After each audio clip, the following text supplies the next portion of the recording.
நாம் இன்றைக்கி எதை பற்றி பார்க்க போகிறோம்னாக்கில் எலக்ட்ரிஷியன் ஒர்க்கை பற்றி பார்க்க போகிறோம். அவங்க வேலையாண்டா நீங்கள் பார்க்க போகிறீங்கன்னு கேட்டிங்கனாக்கில், ஏன்னா எங்கள் வேலையை அவங்க பார்த்துட்டு போயிடுறானுங்க.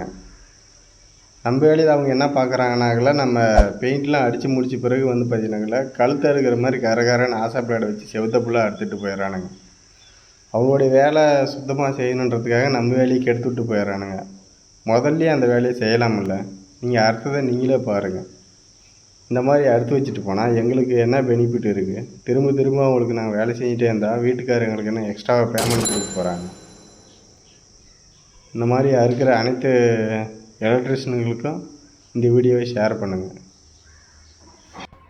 இந்த மாதிரி நம்ம கலர் அடித்து ஃபினிஷிங்கே பண்ணிவிட்டு வேலையெல்லாம் முடிச்சுட்டு கிளம்பிட்ட பிறகு எலக்ட்ரிஷியன் ஒர்க்கை கூப்பிட்டு இந்த மாதிரி வேலை பார்த்துட்டு போயிடுறாங்க.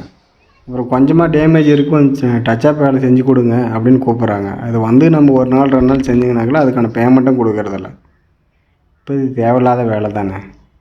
அவங்க முதல்ல பட்டி ஃபஸ்ட் கோடு பார்த்தும் போதே அவங்க நல்லா அறுத்துட்டு வயரெல்லாம் இழுத்துட்டாங்கனாக்கில் இந்த மாதிரி வேலை அவங்க பார்க்க வேண்டியதில்லை. அவங்க ஒழுங்காக வேலை செய்யாததுக்கு எங்களுக்கு தேவையில்லாத 2 லேபர் 3 லேபர் வேஸ்ட்டாக போகுது.